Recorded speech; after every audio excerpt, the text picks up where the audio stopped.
Timmy, do I need to?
Good evening, ladies and gentlemen, officers, members of the public who are here and watching at home to this meeting of the Planning Applications Committee. Item 1 on the agenda, apologies for absence. Have we? We've received apologies? no apologies, Chair. Thank you. Item 2, minutes of the previous meeting. These have been circulated. Anybody got any comments on those? No? I'm okay to sign them. Thank you very much.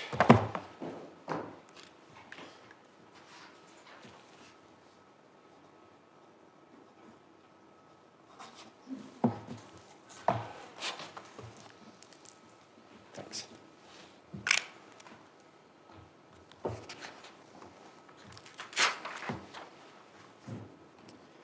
Item 3, declarations of interest. Does any member, I can see a hand or two going up. I think we've all had an email with an attachment. We'll take that as read. Does any other member have anything else? Councillor Garrett. Thank you, Chair. I was contacted in October about this particular case and spoke to the residents at the time and got guidance from the officers, but I obviously for this application come with an open mind. Thank you. Anyone else? Any other? No? Thank you.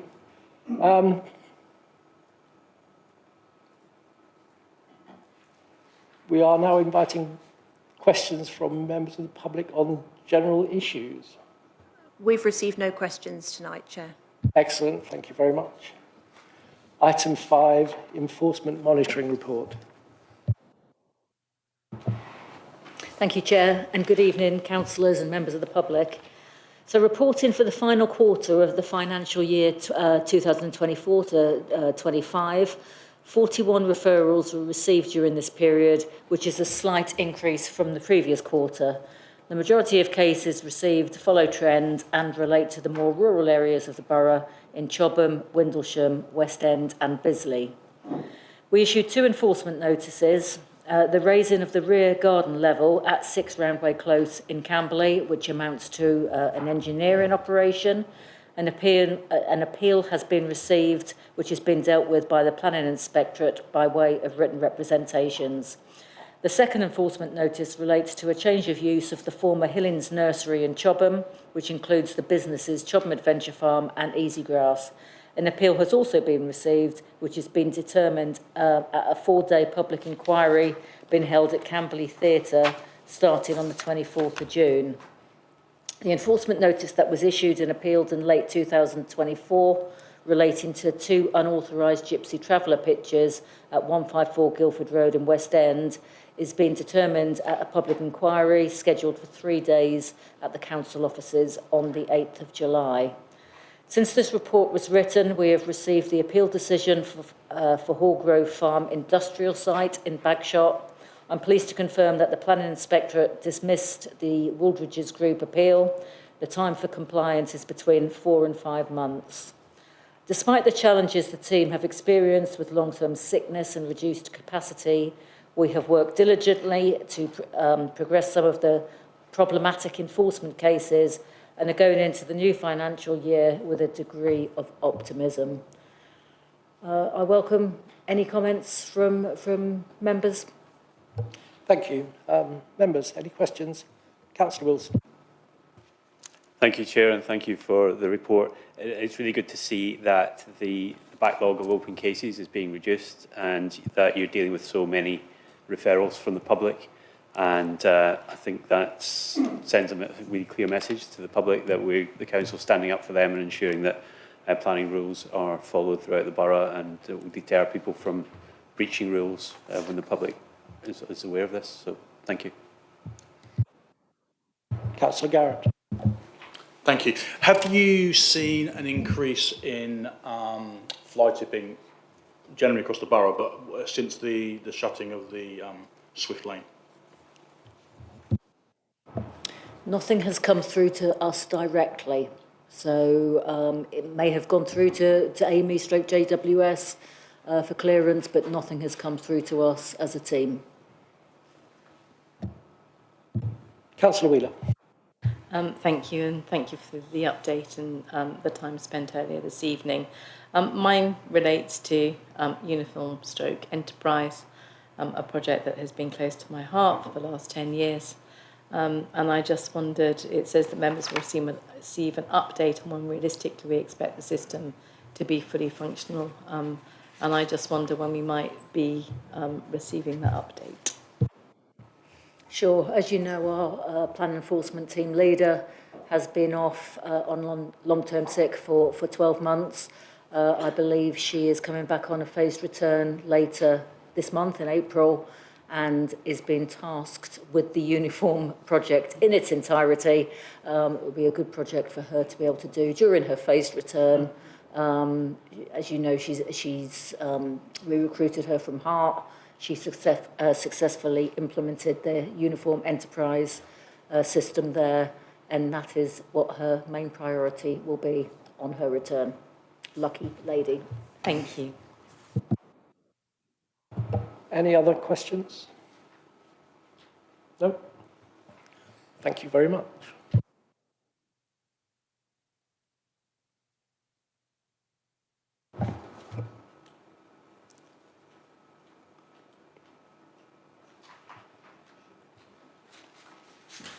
Moving on to item 6 on the agenda, application 250079 FFU, 5 Cornwall Close. This, I believe, was called in by Councillor Huff. Sarita substituting for Rowan, who is unwell. Thank you, Chair. Good evening, members of the public. The application site we are looking at this evening is 5 Cornwall Close, and it is located in this location here as outlined on the plan. It backs onto the A30 with the Old Dean development beyond, and is a cul-de-sac development.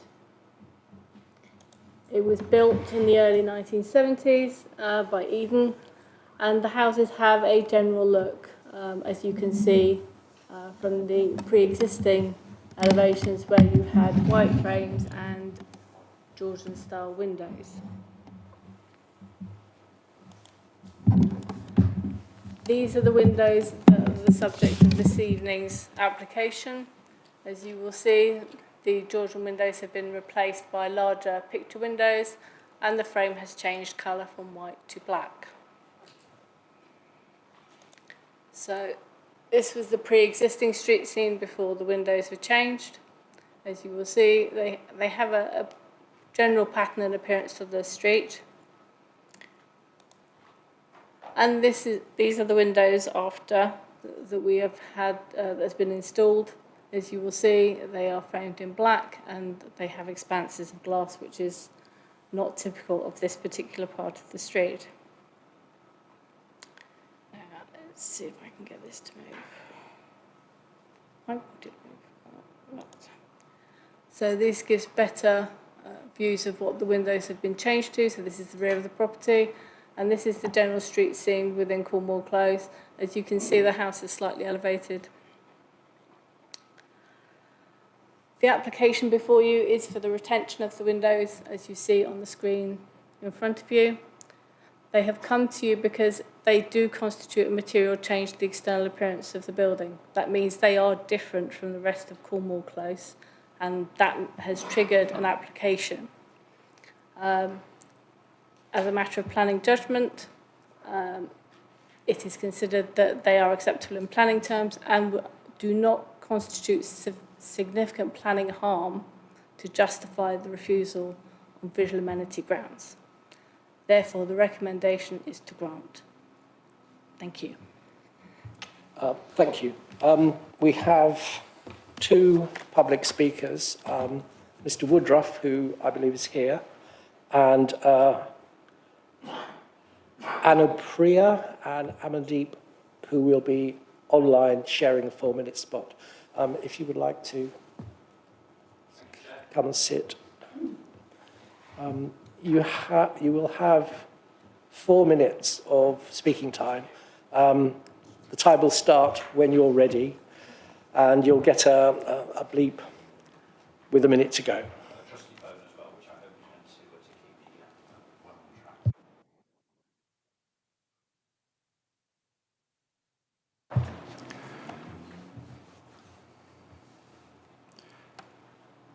Thank you for the invitation to speak and for the sight of the planning application and the planning officer's report before I start. I'd like to draw the committee's attention to some of the photographs that I put together in the package that I sent you a couple of weeks ago. Earlier on this week. And you'll see from the first there, you'll see the white neo-Georgian windows as was, and the black full pane windows as is. And that's the contention that we have as residents in the estate, is that it's not simply a move from white to black, but a move from white neo-Georgian to black windows as well. You see on the next page that I put together the street scene of Crosby Hill Estate, and you can actually see in there how it now varies with those black windows, varies to the two properties either side, and the properties either side are indeed properties which exist around the other 60 properties on the Crosby Hill Estate. And bearing in mind some of those have been there for about 60 years. So this is actually quite a long established estate with those windows in there. And you'll see the next street scene that we've put together, because it is pertinent that clearly over time people develop and move and change, and a number of extensions have been built, but each of those extensions has all had those white neo-Georgian windows put together and put in there and put in place. And that's really is the fact that we believe the visual amenity of Cornwall Close and of Crosby Hill Estate has actually changed by the addition of these black windows as opposed to the white neo-Georgian windows that were there before. So all of the properties that have had those changed have had those changes. And one final one, which is the total street scene, luckily on a nice sunny day earlier on this week, and you can see how consistent, apart from number 5, the estate is with the White Georgian. So after that installation had taken place, we and some of the residents kind of didn't really understand or why. So what we looked at was to go back in through planning applications which had been granted, and actually found very helpful on the Surrey Heath portal, planning applications that went back to 1988. And that was the next slide, that was it, or the next paper in your package, was looking very specifically, since 1988, what had happened during that time. The initial, which was in October 1993, was, we were told, in the interest of the visual amenity of the area, it should all hold together. Then for the Surrey Heath local plan in 2000, that became a condition known as H17, and the Surrey Heath local plan 2012, that became design methodology 9, DM9. And it was on that basis that we thought, this isn't quite right, went to planning enforcement and asked for comments to be made about whether indeed planning permission should apply to that building. Schedule 2, Part 1, Class A of the Town and Country Planning Act, Order 2015 stated that planning should be required to be looked at. So I'll skip on to the 3 recent examples in Crosby Hill Estate where white windows have been identified and specified by council planning officers to number 10 Devonshire Drive, number 17 Cornwall Close and number 6 Devonshire Drive, that white Neo-Georgian windows were required in those instances. And indeed, number 10, that amounted to about 33 Georgian sash windows with a cost running into tens of thousands of pounds. So our contention is that overriding concern is that this is outside of the visual amenities in the area, and that to accept what was clearly precedent in Neo-Georgian windows and to then change and allow black windows is creating a new precedent and is actually damaging the visual amenity of the area. Thank you very much for your time. Thank you. Members, do you have any questions of a planning nature for Mr. Woodruff? Councillor Wilson. Thank you for your speech. Just to clarify, do you object to the windows at the rear of this building or as well as the front? Yeah, we object. We object to the windows at the front of the building. But not to the rear? No.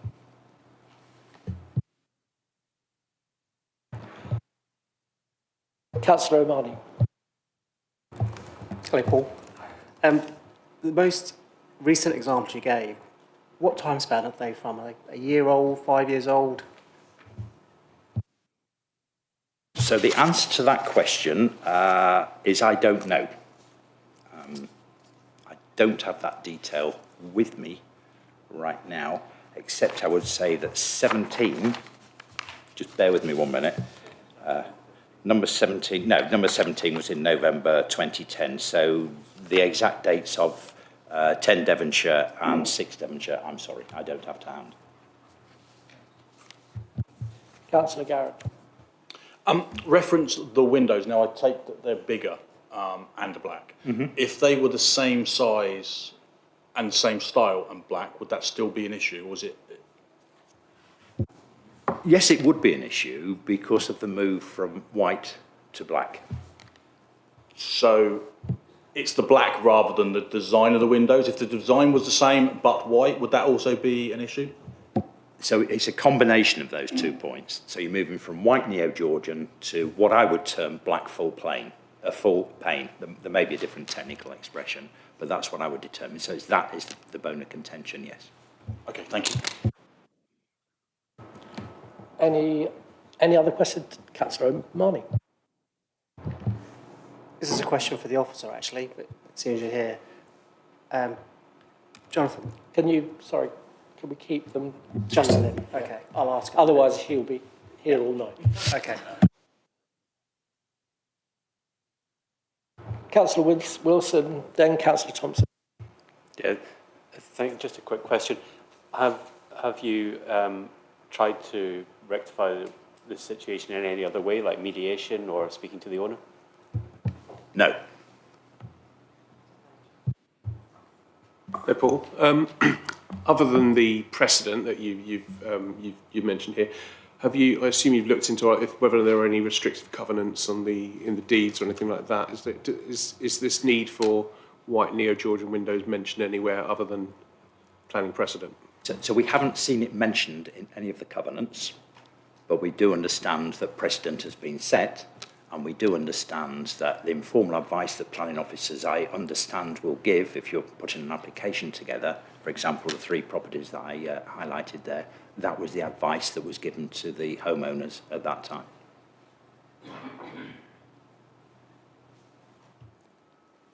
Any more? No? Thank you very much.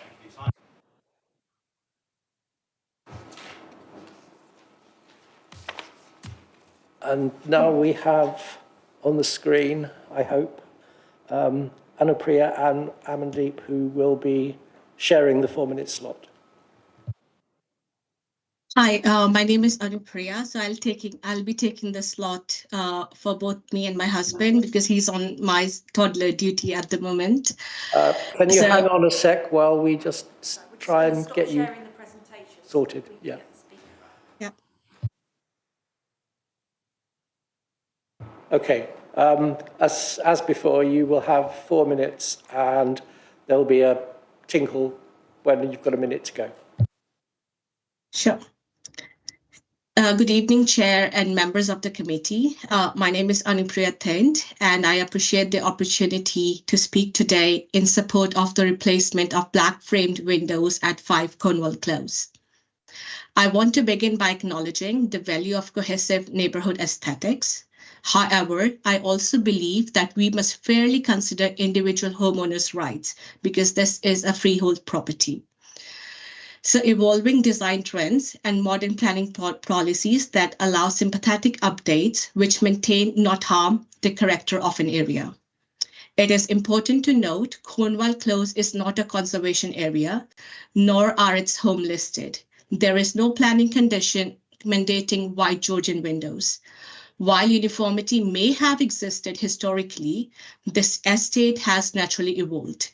Many homes have undergone updates, including extensions, landscaping, colored doors, and even dark guttering or garage doors, showing that a degree of individuality has long existed. Planning policies does not demand visual identicality, only that the developments respect local character. And these black frame windows do just that. They retain the proportion, scale, quality material consistent with the area. They are not garish, oversized, or out of character. They are simply a contemporary interpretation of traditional form. These black framed windows are high quality and tastefully designed. They were installed to replace failing windows and improve the thermal performance of our home, something that aligns with our shared sustainability goal. Now, forcing a homeowner to replace them again simply because of their color would not only be unreasonable, but also environmentally irresponsible, generating unnecessary waste and carbon dioxide emissions. So aesthetics should never override sustainability without compelling justification. In closing, I urge the committee to assess this fairly and proportionately. The windows do not harm the character or amenity of the estate. They reflect a modern, sustainable upgrade carried out in good faith using premium material. Planning decisions should be about policy, impact, and reasonableness, not subjective personal tastes. And I also want to mention the planning applications that Mr. Woodruff have mentioned. So these have been reported in the officer's report where they have been taken into consider by the case officer. And it is important to note that none of those windows applied for the change of the color of the windows or change of the style. So saying that they were asked to replace those windows to have the white Georgian windows is incorrect because they never wanted to replace those windows. It was just for the extension. And in that case, it made sense that every window of the house matches the existing style. So that is what was mentioned in the committee. So 1 minute left. Yeah, thank you for your time. That's it, I'm done. Sorry, you've got 1 minute left, so I've just giving you a quick warning. No, that's it. That's all. Any questions? I'm happy to take them. Okay, thank you. Members, anybody, any questions? No? Councillor Glower. Did you actually think to consult the planning department about the change of windows? Did we think? Sorry, I didn't get your question. Did you actually think to ask the planning department about the change of windows and the colour? So, to be honest, we didn't know that this would be such a big problem to change the colors of the windows, because we did not change any of the openings or change any of the proportion of the windows. We were just replacing what we had previously with a different color. So I think this is where we lacked the information, that we didn't know that planning application is required. So yeah, that is where we know we should have done that before. Anyone else?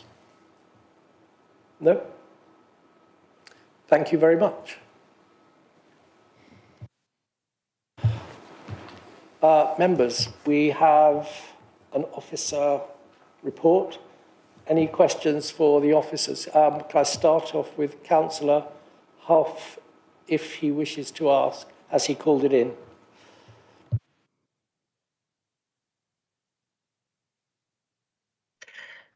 Thank you, Chair. I have no questions for the officer. The reason I called this in was due to the requests from the residents and the outline of the impact on the street scene and previous precedent. So I was a bit confused as to why it was originally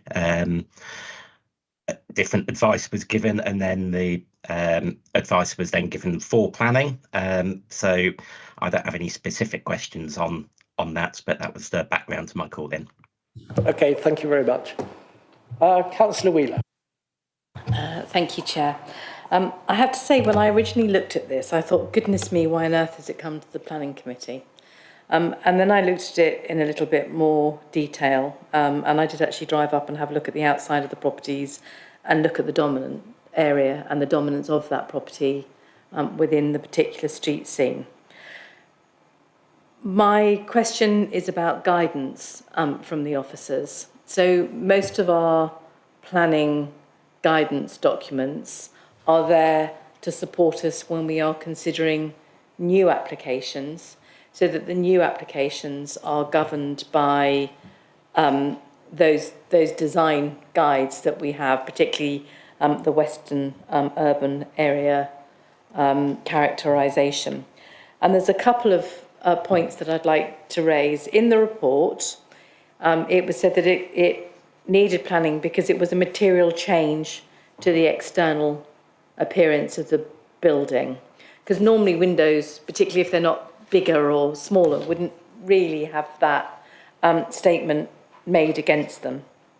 So based on that, and having looked in a little bit more detail at the WUAC, there are phrases in there which I'm asking for guidance on as to whether or not it can be considered when related to a change of materials, and that is reference to CP2, whereby it should be avoided if it intensifies the urban feel within the area. CP1B, where it states that particular attention should be paid to materials, colours and gables, and whether or not, when it is a change of an existing building, those policies apply, because I'm very sympathetic to the other residents in the close and the impact that this change has had. I am struggling, however, to find planning guidance that would allow us to not determine the application in the same way that the planning officer has determined it. So if you would be kind enough, please, to say whether or not those parts that I've just mentioned can be used in relation to a change of windows, or whether it only applies to new development. Thank you.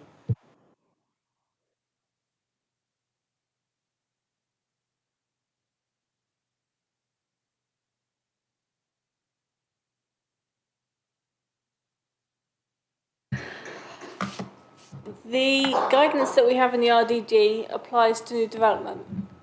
And by default, because this is a material change, it's not permitted development, it is development. But the next question that you have to ask is, yes, it's different, it is a change, but from a planning point of view, you have still got to demonstrate significant planning harm. And I think that is the judgment that's been made, that there is not significant planning harm. Please. Yeah, so to come back on that, we would have to say that the material change to the external of the building constituted an unsympathetic extension and an intensification of the urban feel, and does not, in contradiction to CP1B, reflect the instruction to pay particular attention to the materials, colour and gabling. So it's whether or not as a committee we feel that those arguments are strong enough to reject this application. Is that right? With regard to the tight urban character, normally that relates to layout and bulk and massing of building. What we're talking about in this case is not extension per se, it is alteration. So it would be viewed in that context. So it would be if members wanted to apportion in terms of a context of alteration, not extension, and not in terms of the grain of development that is existing. But the impact of the urbanisation, yeah. Difficult to say urbanisation because it is an urban area. It is whether or not in visual terms that change is significantly harmful in planning terms. Councillor Thompson. I'm trying to simplify what Councillor Wheeler was saying in my simple way of understanding things. To me, this feels like normally we have to identify quite specific planning breaches. With this feels much more like a more subjective opinion that we need to reach as a committee to do with the harm towards the street scene. Would that be a fair summary? Yes, I would say that every application is looked at on its own merits, and a judgment has to be made based on that. I mean, one of the interesting things, ironically, is if they decided they wanted to paint the house bright orange, we would have no control at all. Councillor Garrett. Thank you. So I'm reading the papers here, and I think the biggest issue for me is, however, condition A3 states that a development is permitted providing the materials used in an exterior work are similar in appearance to those used in the construction of the exterior of the existing dwelling.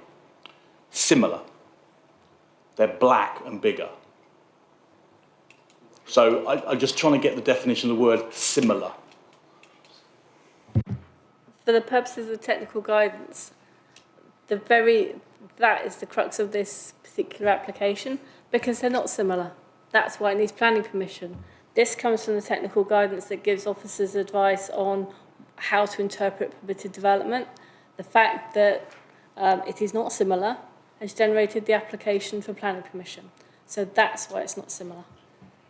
So if we follow that logic, obviously we're discussing this, and having spoken to a number of people, I think everybody's got a different feeling on this, which is obviously makes it even more difficult.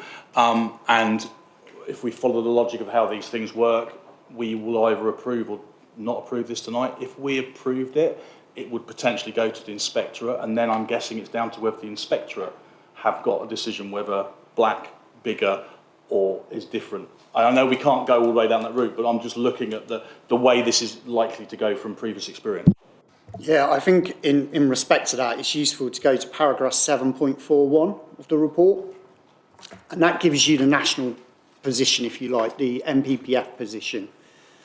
And that obviously summarises, I'll let people get there first, that's page 16. That says, states that planning decisions should ensure that proposal is sympathetic to local character and history, including the surrounding built environment and landscape setting, whilst not preventing or discouraging appropriate innovation or change, which is the key word here. So the central government's starting point wouldn't be national policy. They would look at that in the first instance and say, this is the context we need to look at this proposal under. Secondly, the key thing here is the second part of that paragraph. It's not in an area of special control. It's not a conservation area. This is not a listed building. There's nothing specific to this street so precise that says that you have to control a window design. Therefore, if it went to appeal, it would be allowed by the inspector. I can tell you that now. Councillor Wilson, then Councillor Quinn. Thank you, Chair. Just going back to the point that Councillor Hoff made and the first speaker made, could you address the point about the previous precedent that may have been set? Has a precedent been set to require white windows in the Georgian style? And if it has, is it relevant? Thank you. In planning terms, we don't use precedent. We have to look at each application on its own merits. Yes. Well, it's nice to know that we're being consistent in the advice that we give. So basically, if there was another circumstance, it would be looked at on its own merits. So a precedent as itself is not a reason to refuse something.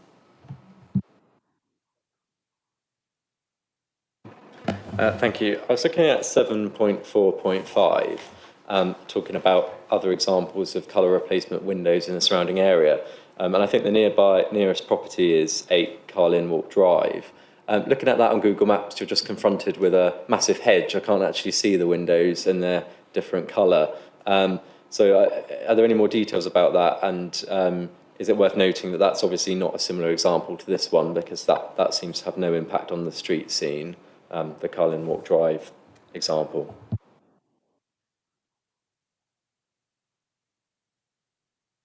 I guess the key thing here is that obviously hedging can go, but it's the same character area.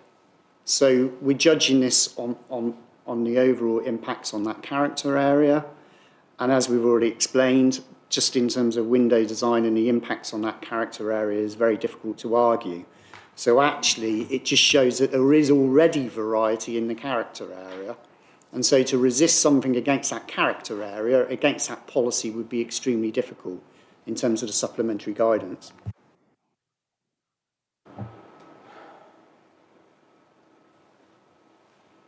I see no more hands. We have an officer recommendation to approve.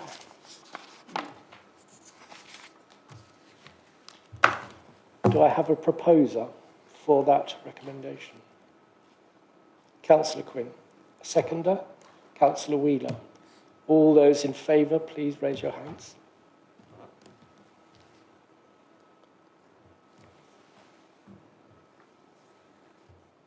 So that's not unanimous, so I'll have to do the count. Calling out the name. So keep your hands raised if you are for the officer's recommendation to grant.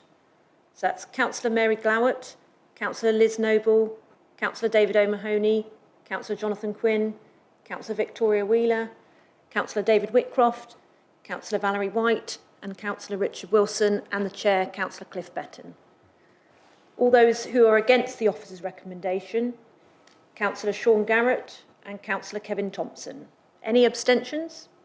No abstentions. Officer recommendation is therefore carried. Thank you. Item 7 on the agenda, 240227 RRM Princess Royal Barracks. Sarita.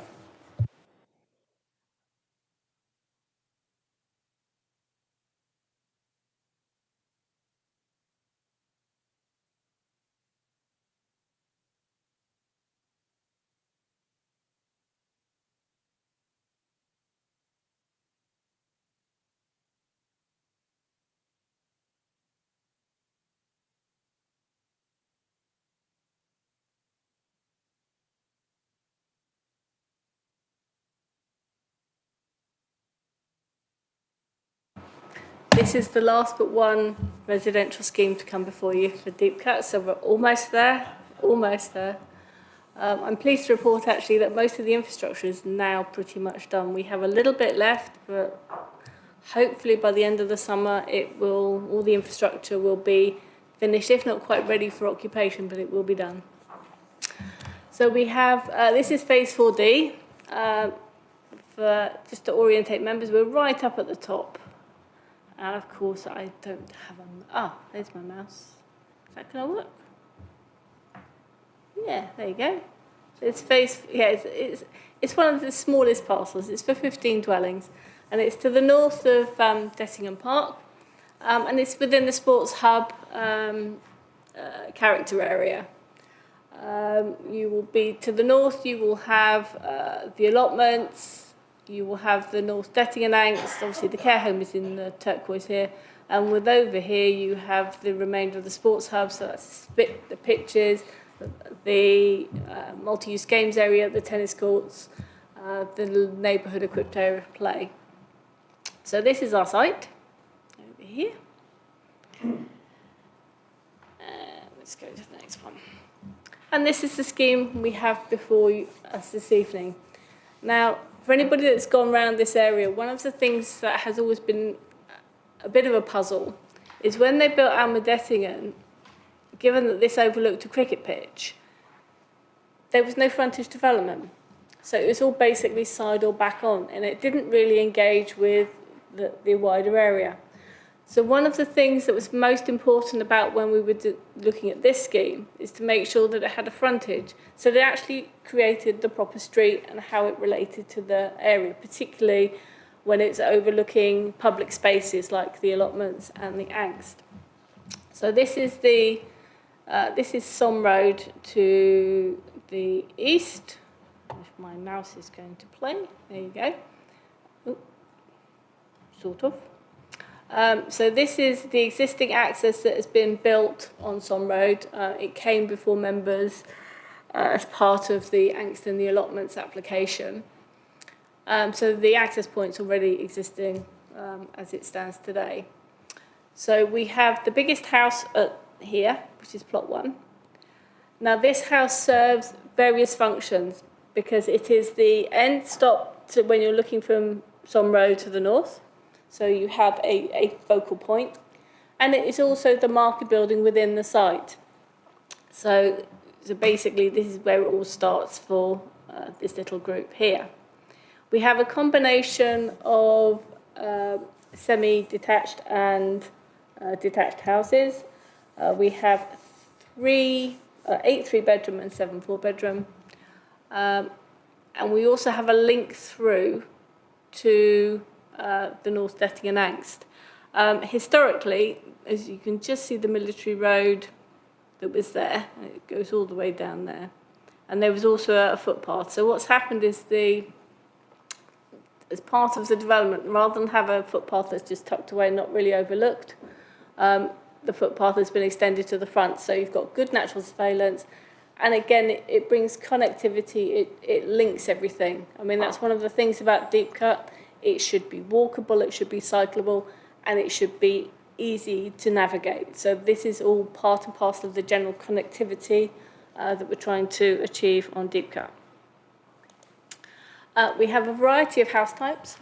This is plot 1, which is the biggest of the houses, and it's also the tallest. But although it doesn't comply with the height parameter, because of its function as the sort of the focal point for Somme Road and also within the development, there is a justification why that building can be a bit higher. These are the semis, sort of as you can see on the plan, they're the ones their location is highlighted in red. And then we have this one at the entrance to the site. That's in the middle. These are the detached houses. So as you go towards, and this is the last one, which has a frontage both onto the North Detting and Angst to the west, but also over the allotments to the north. So now we have got some street scenes for you. So this is the CGI. As you can see, we have a mixture of both cladding and brick. all of the buildings have got either single or double bays, because and that's important because that gives articulation to the building, so you're just not faced with flat-fronted development. And this is looking, so it's almost like you've got the north, Dettingham and Anx to your back, and you're looking back south and east to Dettingham Park.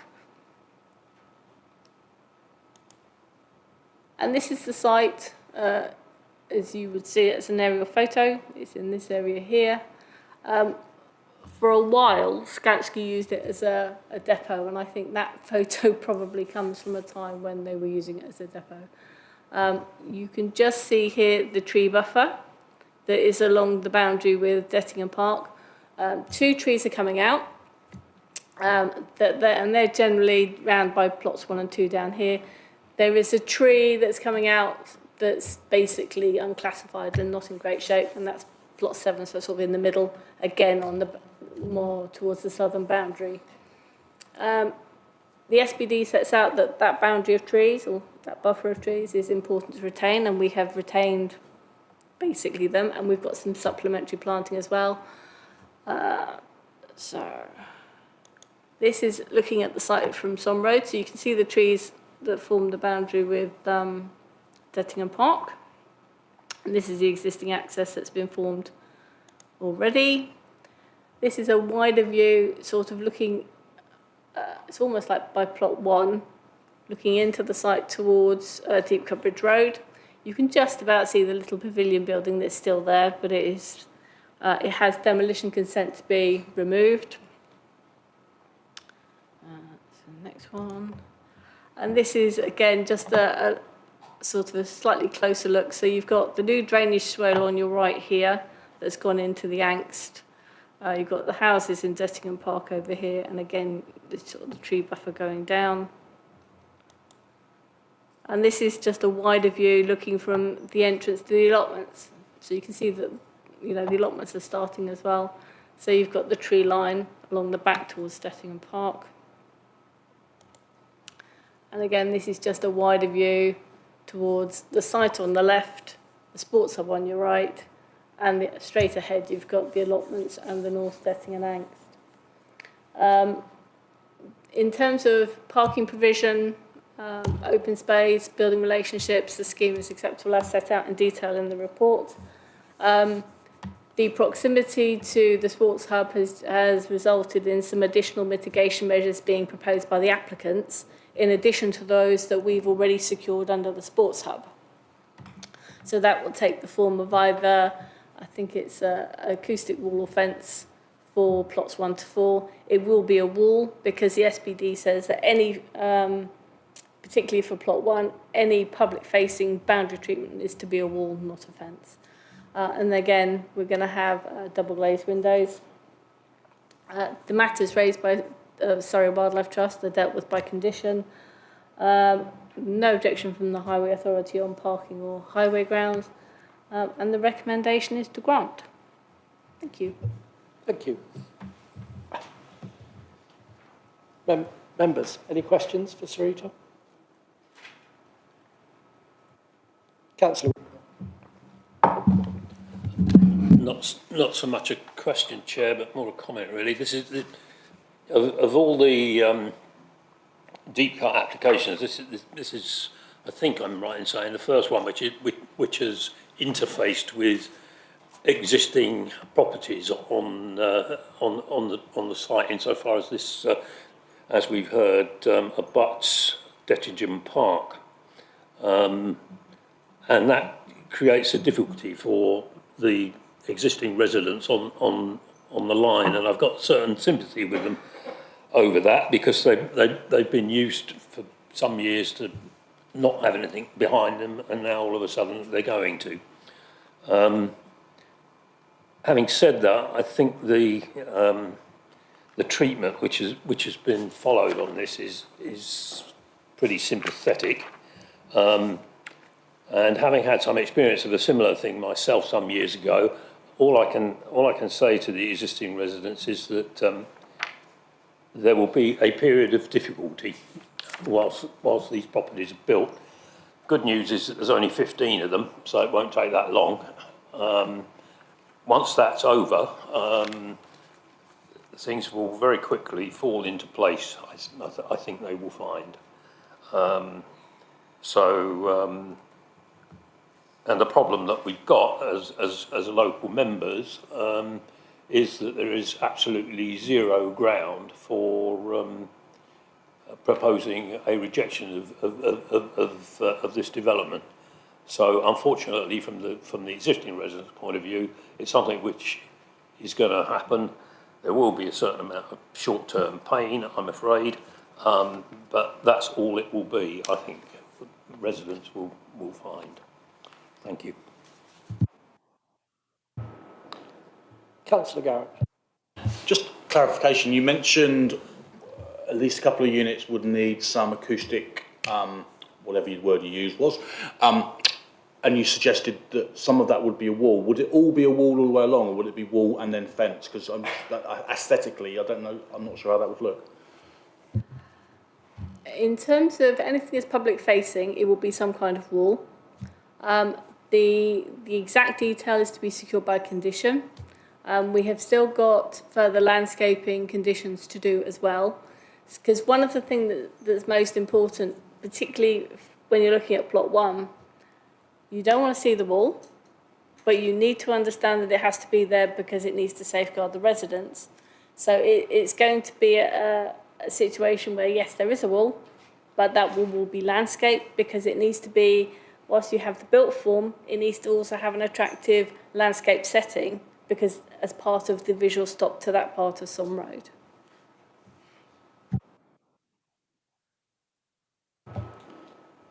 Any other questions, comments? No? We have Sarita's recommendation, officer recommendation, to approve. Do I have a proposer? Councillor Wilson, seconder, Councillor Noble. All those in favour, please raise. That looks fairly unanimous to me. Yeah. Yep. Thank you. Members, that concludes the business of the evening.